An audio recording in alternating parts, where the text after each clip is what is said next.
Hello everybody, welcome to Raising Vibrations, and you with Simon today. And in today's video we're going to be looking at the full moon in Capricorn. We're going to be taking a look at what the symbolism of the changing of eclipses means for us, and me just kind of offering my perspective of what I have felt is necessary to support me during this time. And maybe something that I share with you today kind of provides you with some value that may help you deal with some of the craziness that is really, moving through us right now. And I think that this is, from what I've seen in the world at the moment and from what I've seen in people's lives, it sounds to me and it feels to me like this energy right now is pretty hectic. It's pretty difficult to deal with, and that might not necessarily be the truth for every single person, but I think for a lot of people that are, a lot of you that are listening to this right now, there are some major shifts that are taking place in your life.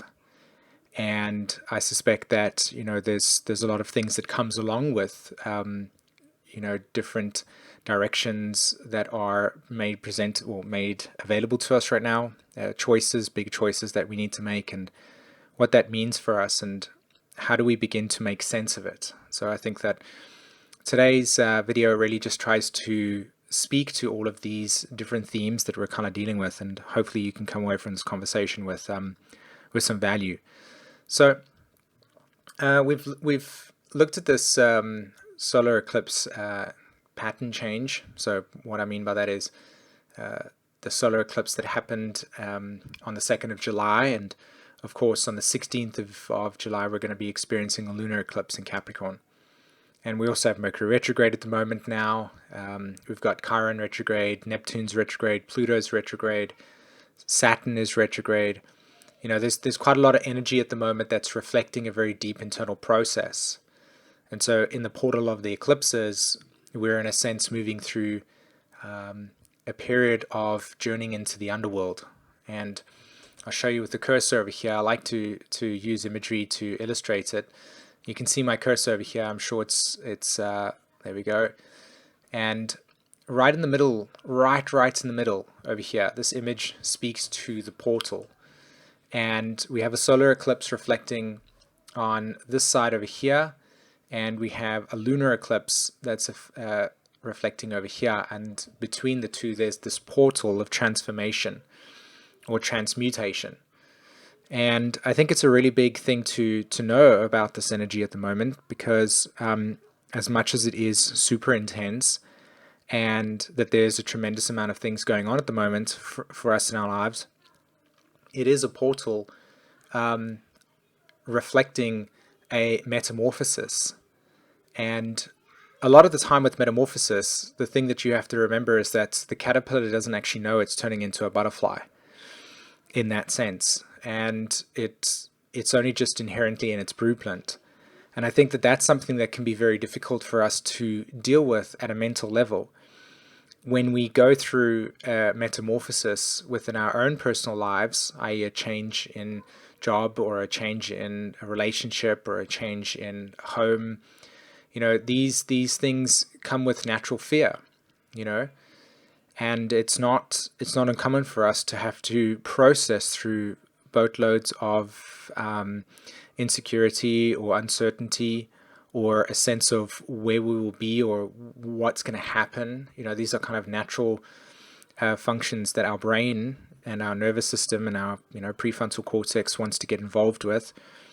And that's very much the function of the human biology in that sense, because it's needing to know what the future is really about. And you'll notice that in a lot of deep spiritual teachings that being present with the moment is a way to curb the nature of anxiety on one level. And I think that that's definitely a truth for this energy at the moment, just kind of being with each day, with each hour, where it is, not needing to kind of map out what is going to be the direction of the future, but merely just dealing with what is present for us all right now, and kind of just moving through each of the days in a way that allows us to fully embrace what is actually taking place. So for my first imagery over here, I want to bring in to us something that I think is really interesting. So I'll put a link in the description below for anybody who wants to go and read this, but I found this to be fascinating. So the story goes, beneath our feet lurks an ancient world rarely explored by those above the surface. And I really love this because it goes so much with the theme of not only the lunar eclipse that's about to take place, but it also speaks to our underdeveloped spiritual capacity to understand what that really means, and in a very small bite-sized way. What I'm pointing to here is that within our sort of subconscious memory, within our the awareness of ourselves that exists in an invisible field, we don't pay attention to. And when we don't pay attention to that, we, like Carl Jung would put it, we get sort of influenced by that unconscious part of us, and we get possessed by it, and that dictates the way that we actually respond to life. And so we're never conscious of those things. They're always kind of controlling us, and controlling in a sense of they're influencing the way that we perceive the world, and we don't even know it. And the reason why that's the case is because we're not just simply 2D, 3D people. Our awareness is not that simple. It's pretty complex and very deep and has depth to it. And we have depth to ourselves. And when we are preoccupied by the distractions of the ego's physical world only, which a large majority of the world are, and that's not a negative thing, it's just a state of what consciousness is doing in a more superficial state. But for us that are trying to examine and explore the deeper components of what's actually existing for us beneath the surface, we have to actually enter a place that is the underworld, right? So the Greeks would refer to the underworld, ruled by the queen of the dead, which is Persephone, and the lord of the underworld, Hades or Pluto. And so, we're about to enter this place, and it's very scary, because what happens in this place is that a lot of the things that we don't understand or fear or are unable to comprehend or process exists here, and it lurks here. And if we have not been able to allow ourselves to be brave enough to explore what exists in that underworld, which a large majority of us have, including myself, we can get caught up a lot in fear, uncertainty. We can get caught up in a lot of things that we don't understand, just basically. So we don't really go there, right? It's not the place that we want to go. There's a lot of raw emotion, as Thomas More would put it, or James Hillman. There's raw data. There's unprocessed, raw, feminine data that exists beneath the surface, and it can be very overwhelming to process that material. So we tend to stay on the surface, and the ego wants and needs itself to be, soothed, because the complexity of what we are is so enormous that for us to be able to do that all the time can be very burdensome. So we stay on the surface. But as I said, there's a whole entire world of yourself that lurks beneath your surface, and we're about to go and explore that. And so this imagery is pretty cool, because this is what you're actually looking at here, is a underground lava tunnel that exists in Auckland, and what you're seeing here is a 3D animation / model of what this lava tunnel looks like beneath the surface. And the link to the article is in the description below if you want to go and read further about it. But I found it deeply fascinating that we have been, the more that we explore and the more that we evolve into the world that we live in today, our capacity to make sense of the deeper transpersonal energies, which is our individuation and our sense of spirituality, Neptune, and ultimately the energy of Pluto, which is the raw, frozen, memory that it sits there. That's where the deepest disempowerment within ourselves exists, the core wound.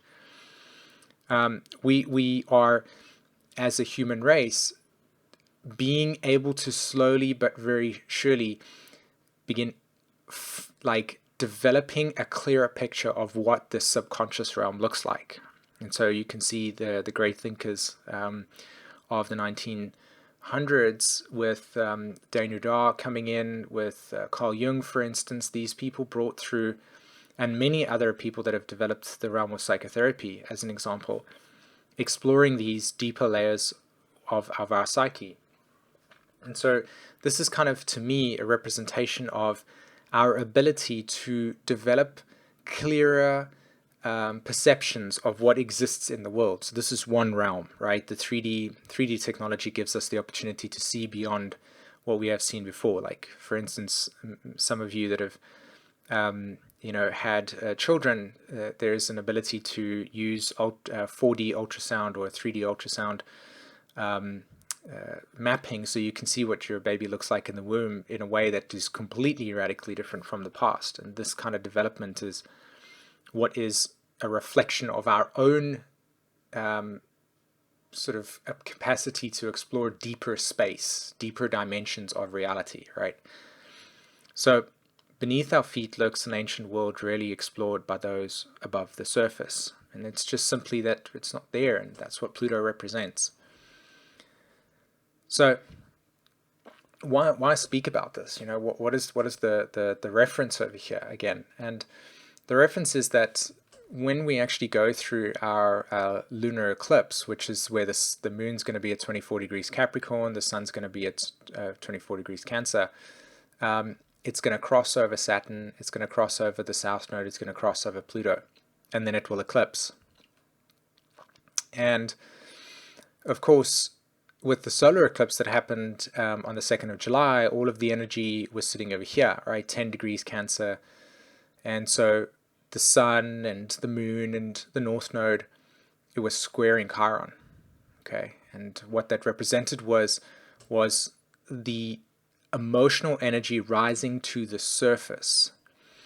And the emotional energy rising to the surface was the new imprinting from Uranus and Taurus, and from the healing journey and integration process that Chiron is now putting us through, where Uranus and Aries left off. Okay, so remember, Uranus and Aries went through 7 years. It radically shifted our sense of direction, and now Chiron's coming along and saying, okay, well, let's integrate this. Let's put this into play. So what is the themes? And the themes are freedom of expression, freedom of autonomy, freedom of the freedom to be yourself and to experience yourself and to remodel and reshape your sense of identity. And so these energies at the moment, are not just speaking about a lunar eclipse and solar eclipse energy right now. They're talking about a changing of pattern and a cultivation and a nourishing of what the last 7 years have really represented to us. Okay. So there's a lot of material that is coming to the surface for us to witness and pay attention to. And that's really much, I think, the key thing here, is to witness and pay attention to. Because I'm sure a lot of you right now feel this desire to be more free with who you are, to explore yourself, to know yourself, to be yourself.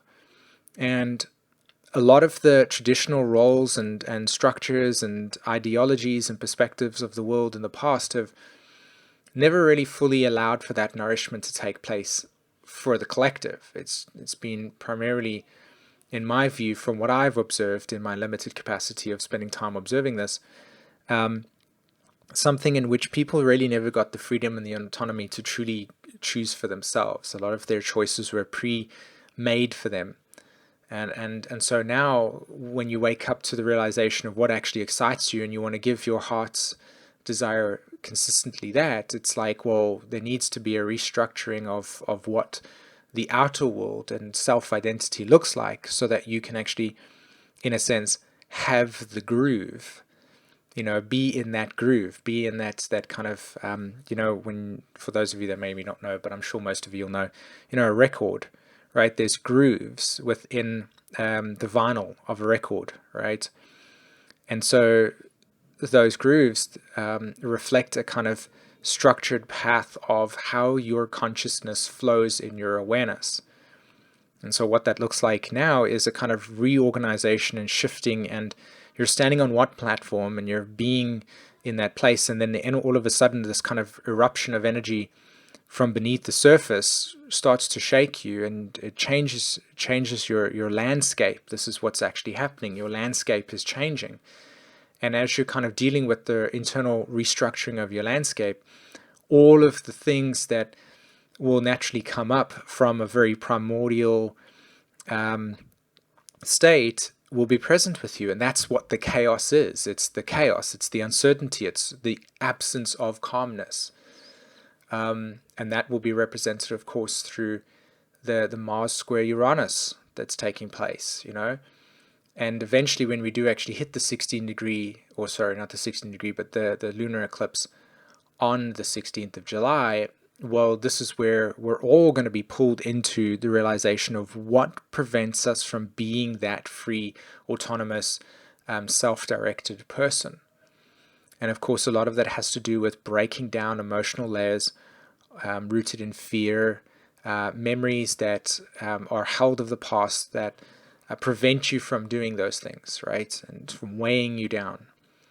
So what exists beneath the surface is making itself known in your awareness, and your relationship to what that means and what that signifies is important, because if you're able to move through those fears and to break down those internalized judgments or criticisms or feelings of lack or the abandonment trauma, these are all things that will come up for us, right? If you've had, say for instance, you've had a really terrible relationship with the mother archetype, and you kind of emotionally shut down as a child, and you get into your adulthood and you struggle, you want intimacy, but there's this huge part of you that realizes an aspect of yourself is wounded by that. Then the thing that you need to work through with this lunar eclipse in Capricorn is, how do I reintegrate that part? And maybe some of us can do it and maybe some of us can't. This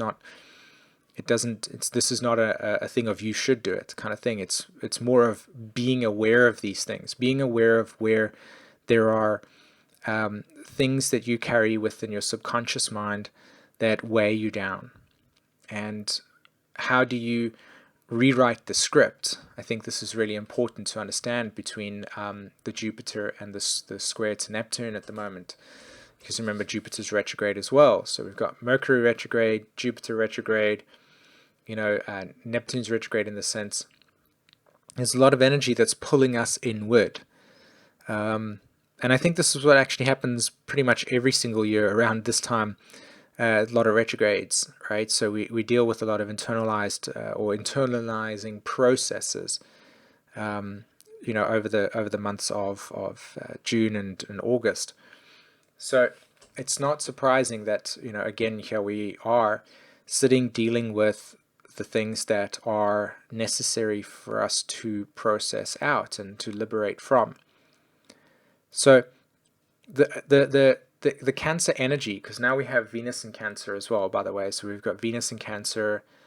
That's going to conjunct the North Node at the same time that the Sun is conjuncting or in opposition to Pluto, which is again another reason why there's a lot of intensity. Pluto, again, the Lord of the Underworld. So bringing us back into a deeper state within ourselves. And so I wanted to, again, I'll put the description, I'll put the link in the description below. But there's a book that I encourage you to go check out, which is called Go to Places That Scare You. And it's written by a Buddhist monk called Pema Chödrön. And essentially the book is constructed for those who seek to explore the depths of their own cosmology, their own psyche, their deeper self. And it's a process inward. It's an internal journey of self-understanding. And she writes it in a way where she helps you deal with the dark side of our shadow, and the dark side of the parts of us that have been disowned. This is Pluto, right? The parts that we can't own within ourselves, we place into the objective world, and that becomes then a reflection of what we're unable to integrate within ourselves. And again, this is what the portal is all about here. It's very deep stuff, because when you begin to see what you are unable to own in yourself, you can see not only that it's wrapped in a lot of pain and a lot of there's a lot of processing that needs to take place, and we tend to then place that unowned stuff outside of ourselves.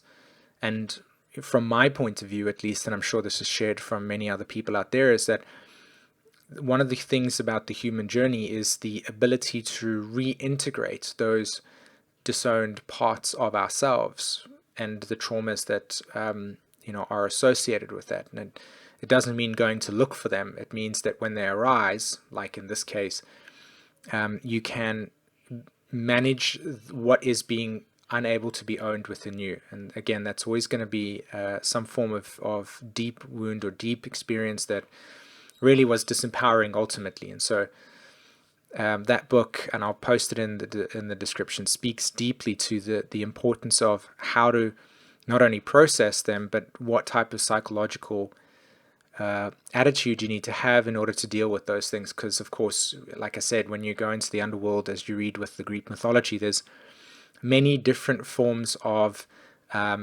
monsters, as it were, that show up, which are ultimately rooted in fear, and that's what prevents us from really going into the threshold, right?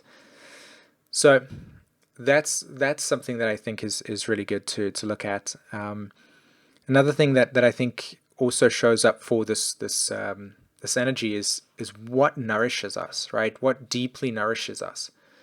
We want authenticity. We want truth for ourselves. We want to live in a deeper state of intimacy with life. And so what prevents us from dealing with that? And I think that the things that prevent us is what I've shared earlier, emotional blocks, woundedness, things that we fear, and a lot of the kind of perceptions about ourselves, the beliefs that we hold about ourselves, and how we can, in a sense, be influenced by those and possess us in that way. And it takes hold of us, and we kind of want to break free from those things so that we can be more autonomous.